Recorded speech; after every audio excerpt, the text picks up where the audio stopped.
In this video, I'm going to paint this coneflower. Let's begin by wetting the background.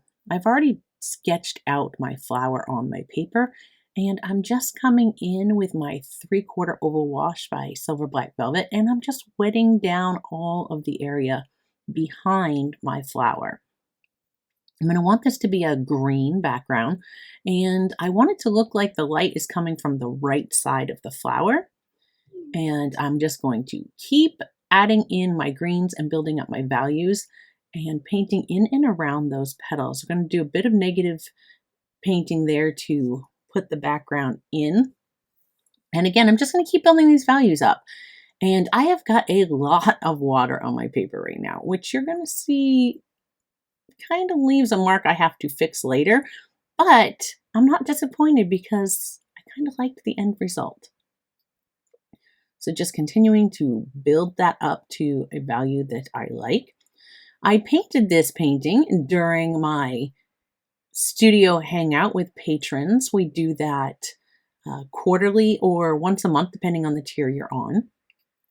And we have so much fun. Sometimes we paint the same thing. Like this image here is from a photo that I took. So I shared that reference photo, and we had decided we all wanted to paint the same thing during this session. And here I'm just drying that. And you see I'm pushing that water away. It was pooling, and there is a nice hard line that I didn't appreciate. So I grabbed a piece of paper towel and dampen it and just come in and soften that line. And then I kept going and kept taking out little spots here and there and to give me kind of like that blurred background. And I actually really liked the effect, and I probably wouldn't have done that if I didn't end up with that line. So now I'm just going to glaze some yellow over the back just to warm it up a bit. But yeah, with the patrons, we love to get together. We do it on Zoom. And again, it's either once a month or once a quarter, depending on the tier that you are at. We do have tons of fun. We'd love for you to join us.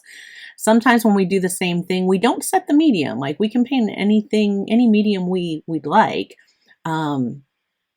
But we just do the same reference photo, and it's so much fun to see how everybody's comes out similar, but yet so different because of the different styles of the various artists. So here I'm starting with the cone, and I'm laying down that orange, and now I'm working on the shadow color because the bottom of it, this is a nice rounded ball that sits on this flower, and I'm just putting in the shadow color, and it's quickly taking over. So I'm just going to dry my brush and pull some of that back off and drop some more orange right in on top of it. I had to work in various parts of this while other parts dry. So here you see I'm going to go back to the stem here and get the stem in while that cone is drying. That cone takes quite a few layers and lots of detail because there's actually little tiny, gosh, I don't even know what to call them. But the little tiny spikes that stick out all around it and just make it look really fluffy. We got to get all of those in, and that is definitely going to take some layers. So here I'm putting in more shadow because as watercolor dries, it will lighten up. So I'm adding some more of the shadows, and that spot I didn't quite like, so I just pulled it out. And working the center, and I'm just going to start coming in and putting in the base for my petals now. This is going to be my first wash, so it will be my lightest values. And I'm still going to pay attention because I want the left side darker. So I started on the left side while my brush was loaded with more pigment and worked my way to the right. And you see there that already the right side is starting to look like it's getting that light, and the left is going to be shadow. So now we're going to start putting in all the little dots. And I'm paying attention that these dots not only look like they come in rows down around the front of the flower, but also look like they're rows coming up towards the crown of the, the point in the center at the top. So I just keep working those dots. I'm not worried about being exact to my reference photo here, but you see, I'm just kind of making the circular lines, and they go in both directions, kind of like circular X's, if you would. If that makes sense. But you see that I just keep building up. Now I'm putting in some of the shadows that are at the base of these points to just kind of lift them off the center of this cone. I love these flowers. I have this was taken from one of the ones in my yard. And I love the way that this one is starting to come to life. So just continuing to put in my darker values, and look at how much it's starting to actually take on a texture. Now I'm grabbing a pastel pencil, and this is a Derwent pastel. It is tangerine, I believe.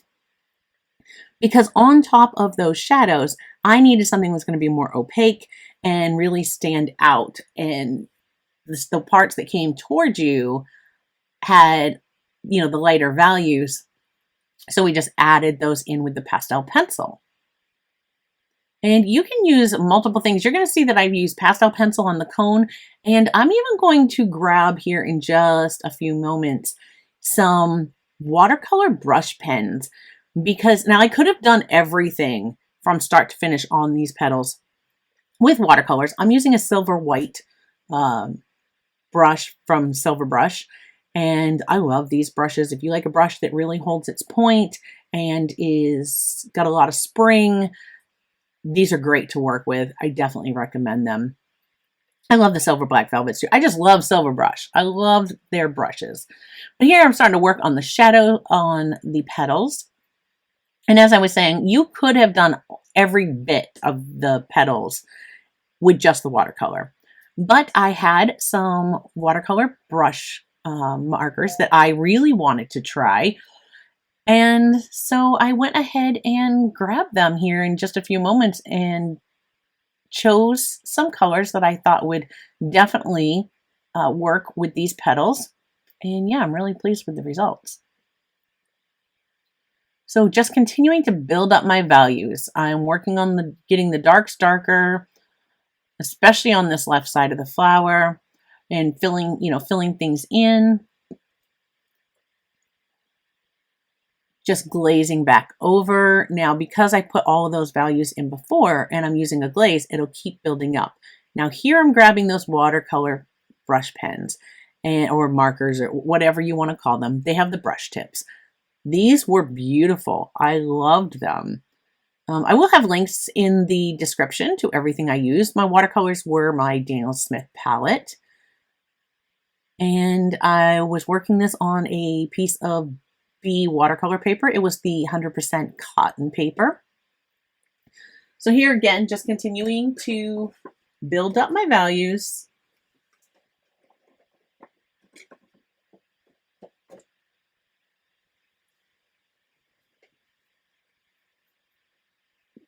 Now darkening my shadows once again. I find when working with watercolors, if I just keep building my darks, now always start lighter, because it's so much easier to go darker, but once you've gone dark, it's hard to come back. I'm really starting to get some separation of each of these individual petals.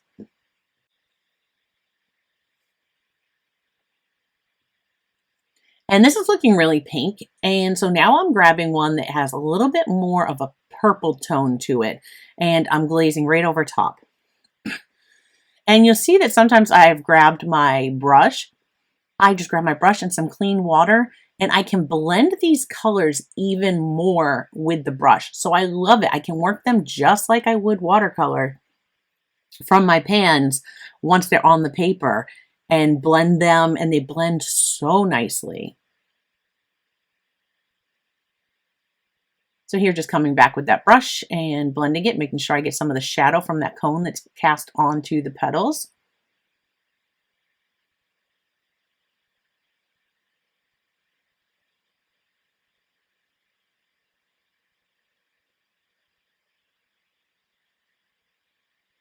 Blending it all through. You see, even going back over the lighter petals, I just wanted it all to look nice and smooth and even, and I think that they blended out very nicely. Now I had kind of a halo forming around my petals and down along the right side of that stem. So I'm just going back with some of the green that I used to put in my background in the first place, and I am just touching up a few spots so that there's not a halo, a bad or stark halo that would really draw your attention. And now I'm coming in with a General's white charcoal pencil and just putting some of the highlights back in where I wanted it maybe a little bit brighter in some areas. So I'm going to put that General's charcoal white pencil on there. And this will be my final layer. But once I get that where I want, I'm going to actually grab my brush again with a little bit of water and just kind of smooth this out. You can absolutely do that. The charcoal pencils are water soluble. So I just come in and I'm going to grab the brush and blend a little bit to finish it off. And I'm really pleased with the way that this one ends up turning out. I don't paint a lot of florals, and I really enjoyed doing this one.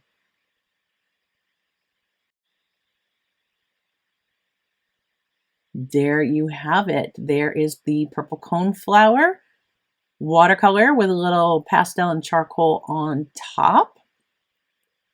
What do you think? Let me know. I'm going to pop another video up that you might like to watch right here, and I will see you in a video real soon. Keep creating, my friends. Until next time, bye-bye.